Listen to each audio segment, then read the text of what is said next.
I'm Elias, General Legal Counsel at Dyerly Funeral Home in North Attleboro.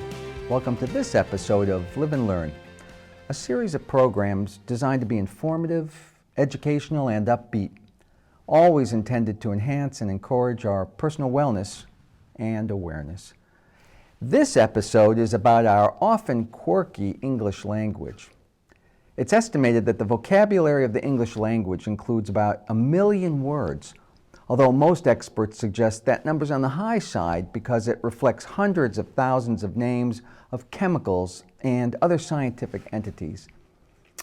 It also seems there's really no way to determine an exact number of words in the English language because, like most languages, it's ever-changing and ever-expanding.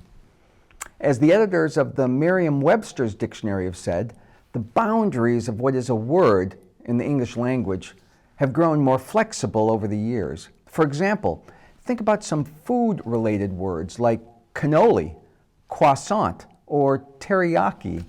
They all come from other languages, but have found their way into the English language through our regular use.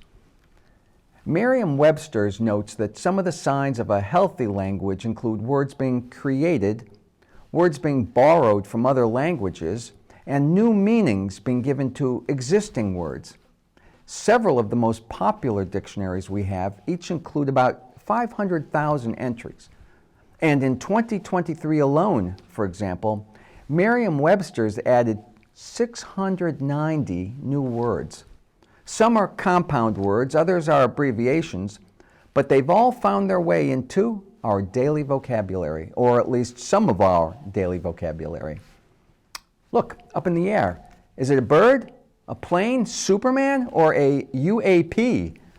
Although most of us are familiar with the term UFO, an unidentified flying object, few of us know what a UAP is.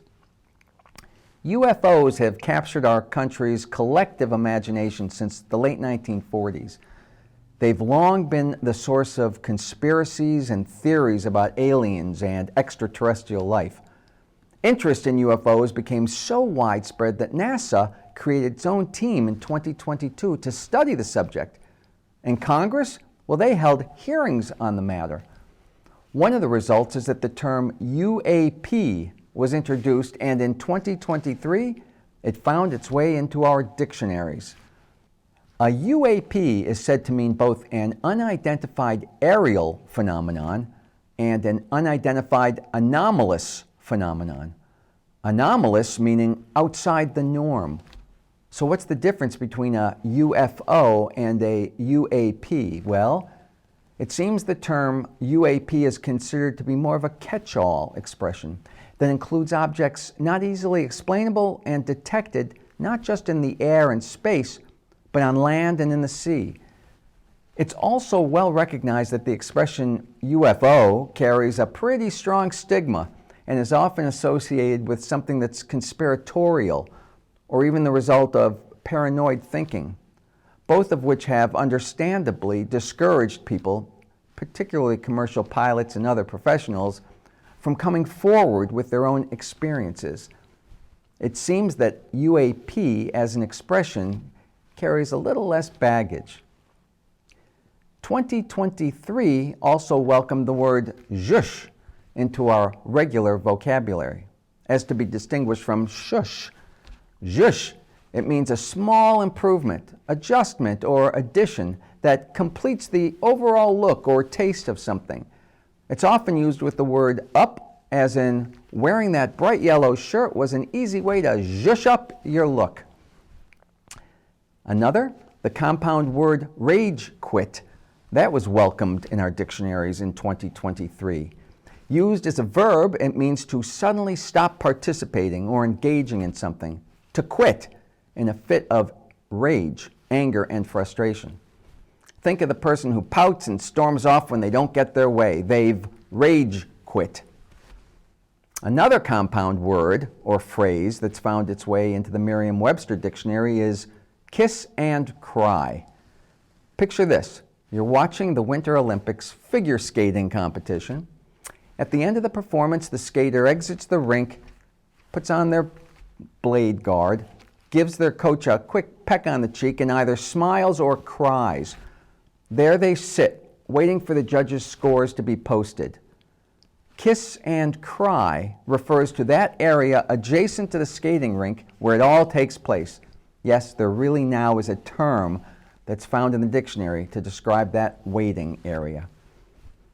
Another somewhat unfortunate entry, shall we say, is the word smishing, which means the practice of sending text messages to someone for the purpose of tricking them into revealing personal or confidential information that the other person can use for some illegal or criminal purposes.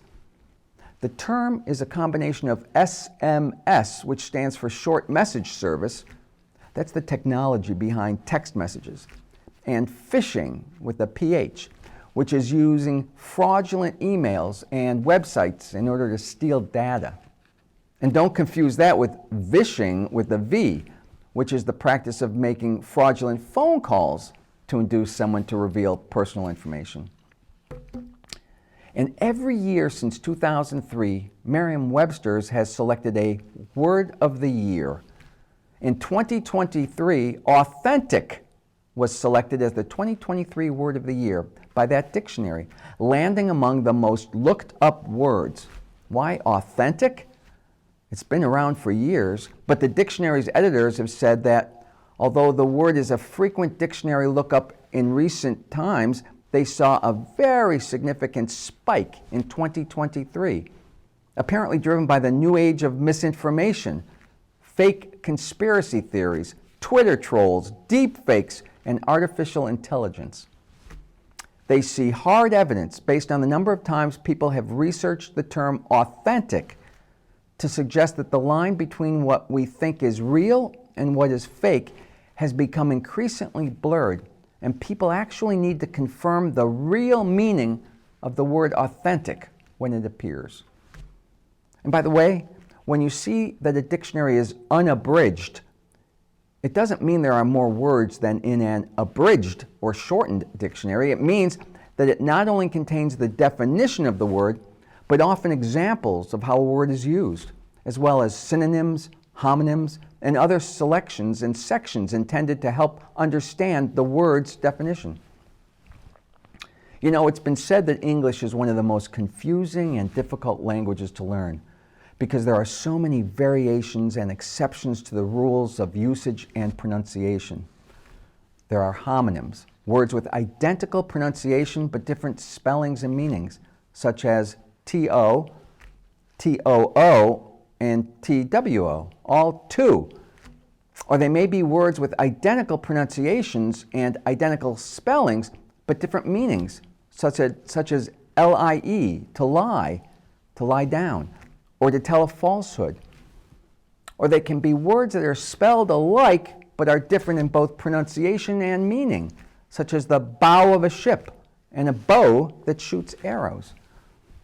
We have expressions and idioms that on their face make no sense at all, and their meaning seemingly has no connection to the words. It's raining cats and dogs. It doesn't really mean animals are falling from the sky. And Muhammad Ali may have achieved greatness in a boxing ring, but the ring was always square. Businesses may ship their goods by truck, but they send their cargo by ship. And when we pack to go on a trip, we put our suits in a garment bag and our garments in a suitcase. And we don't always just add an S or an ES to change from the singular to the plural of a word. The plural of fox is foxes, but the plural of ox is oxen. And although one is a mouse, two are called mice.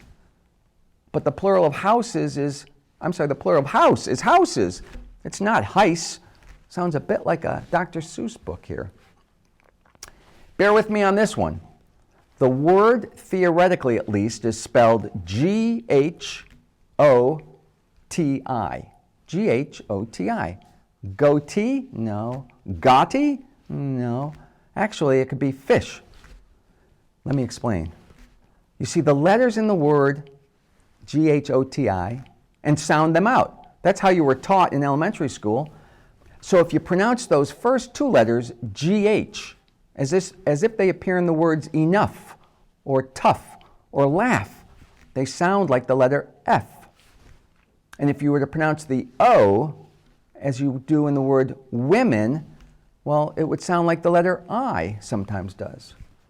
And that leaves us with the letters T-I, G-H-O-T-I. Pronounce T-I together as you would in the word nation or motion, and they sound like S-H, which leaves us with G-H-O-T-I possibly being pronounced like the word fish. Here's another example of our quirky, confusing, and often inconsistent language. The letters together are O-U-G-H, and there are countless ways that they can be pronounced. O-U-G-H, cough, rough, through, bought, drought, thorough.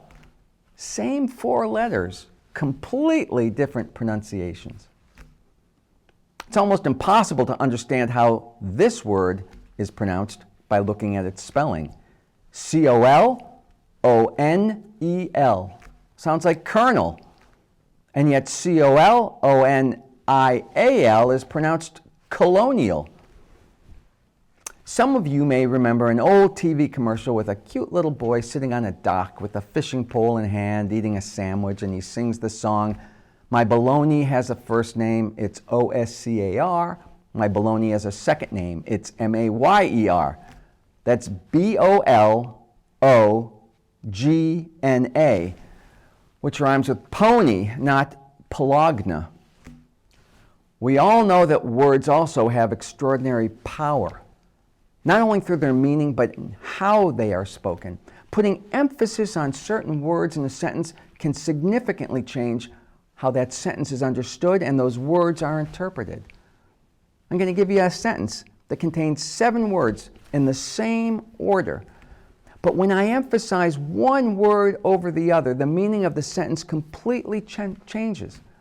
That sentence is, I never said she stole my money. I never said she stole my money. And if you could only read the words in the sentence without hearing me say them, you'd be hard-pressed to know the real meaning the author of the sentence intended. I never said she stole my money. I never said she stole my money suggests that maybe someone else said she did. I never said she stole my money suggests I simply didn't ever say it. I never said she stole my money. Maybe it was implied. Maybe I never said it. I never said she stole my money. I said someone stole my money, but I never said it was her. I never said she stole my money. I may have said she borrowed it or took it by mistake, but I certainly never said she stole my money. I never said she stole my money. You must be mistaken. I said she stole someone else's money, not mine. I never said she stole my money. What I said was she stole my honey, not my money. Same 7 words, 7 entirely different meanings. We also know how powerfully constructive and destructive words alone can be. Words can be encouraging or discouraging. They can create energy and power. They can help heal, help, hinder, hurt, harm, humiliate, and humble. Words alone have the power to change someone's mind and alter their beliefs. You can lift someone's spirits with your words alone, or you can destroy their happiness with just a few choice zingers of words. In an instant, words alone can be totally life-changing. Words can be explained, excused, rationalized, and forgiven, but seldom entirely forgotten. And think back to your childhood a bit.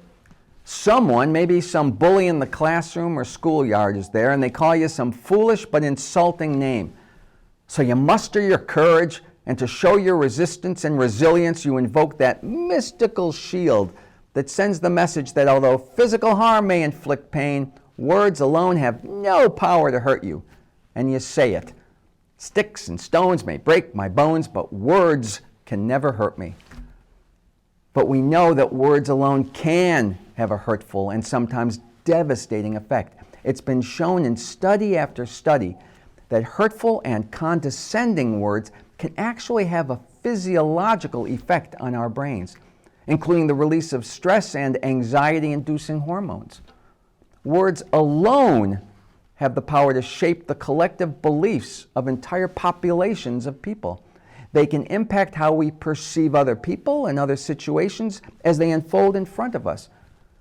Consider how a challenging situation that's framed as an opportunity for growth tends to be viewed as a positive thing, an opportunity for growth. But when that same situation is described as a problem to overcome, our mindset shifts to the negative. When President Franklin Roosevelt took office in early 1933, our country's economic circumstances couldn't have been much worse.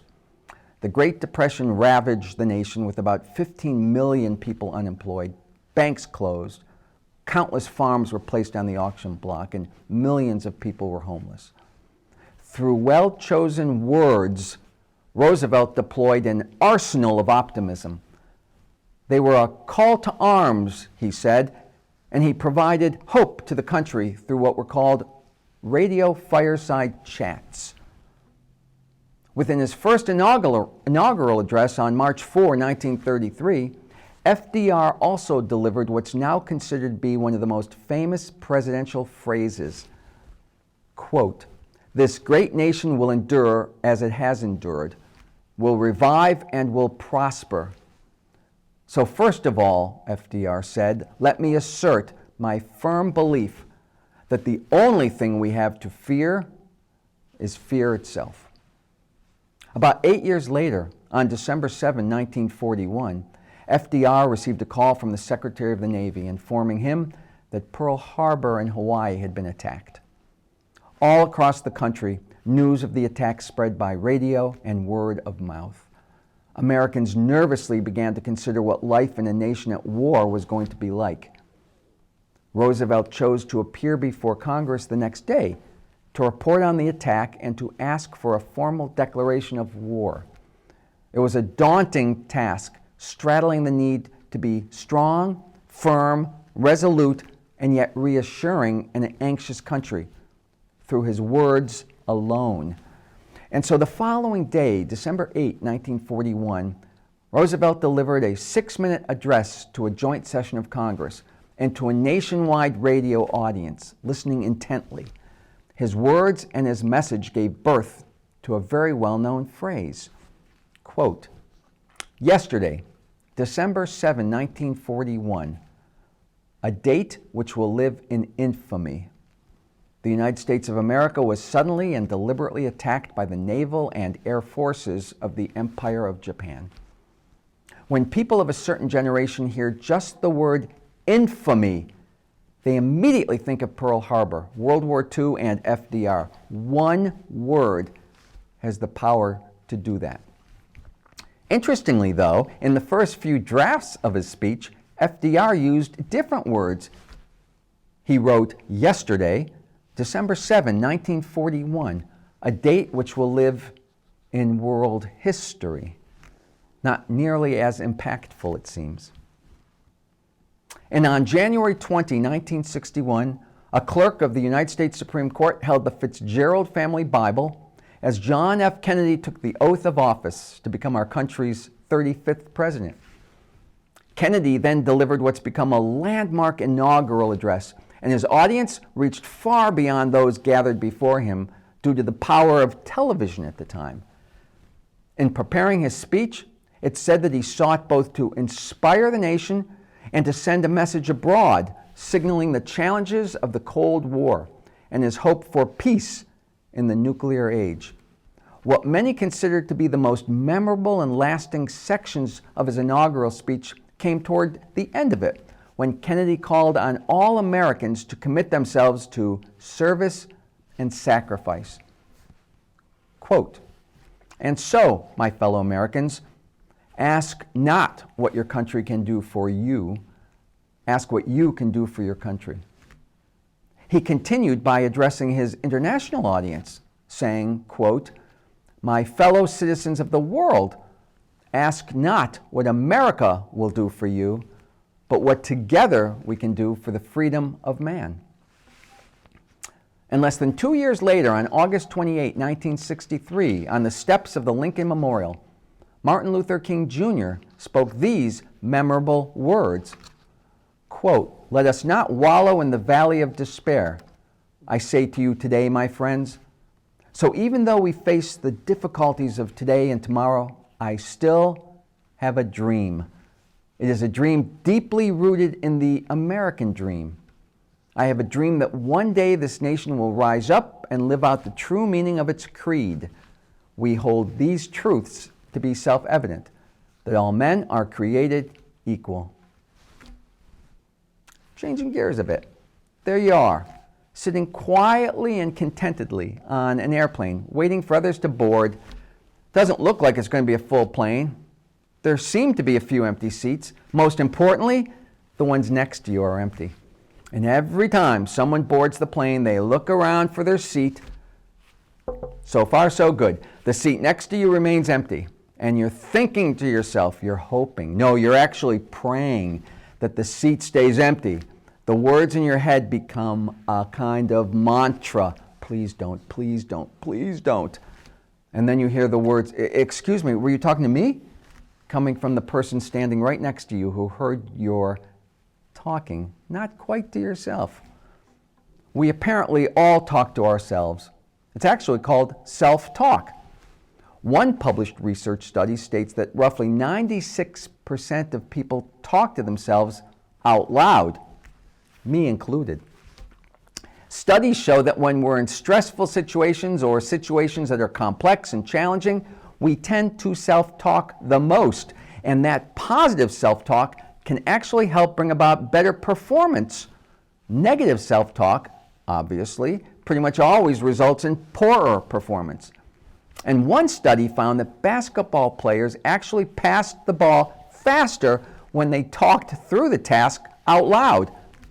Other studies have shown that when we talk to ourselves in the third person, as in, "Jay, you can do this," we perform even better and with less anxiety.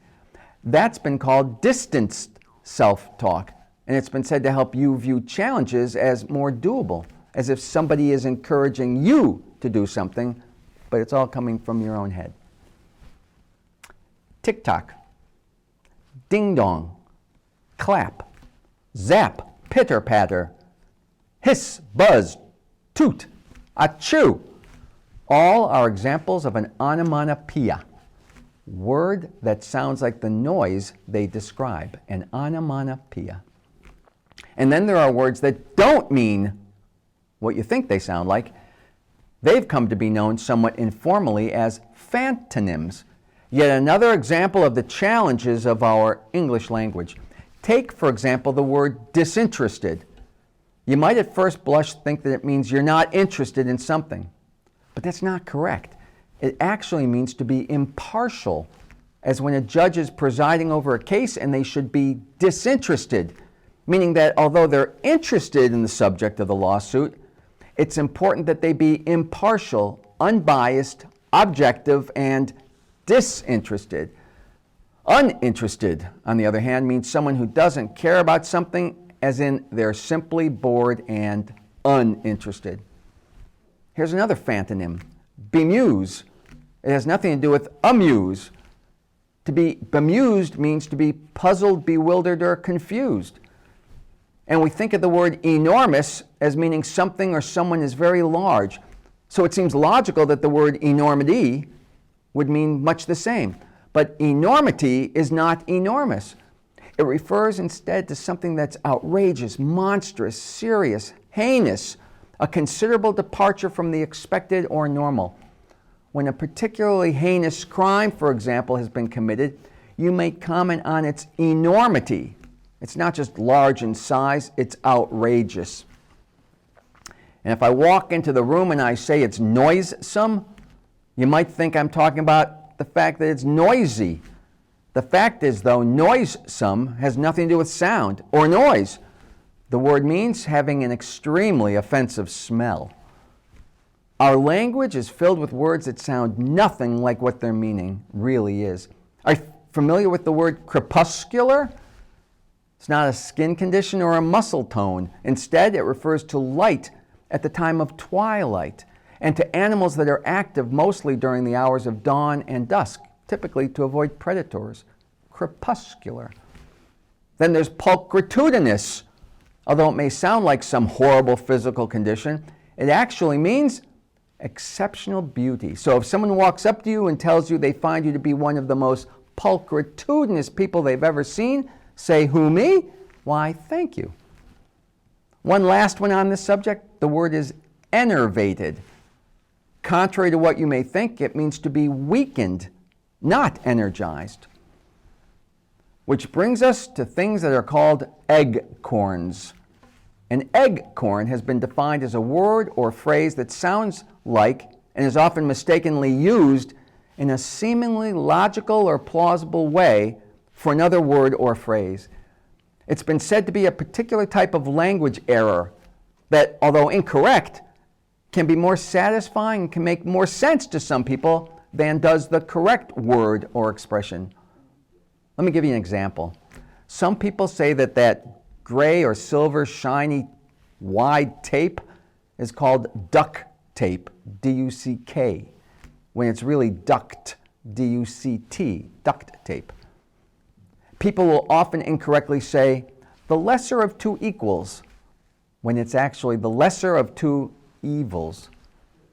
There's the phrase to pass muster, not pass mustard unless you're at the kitchen table.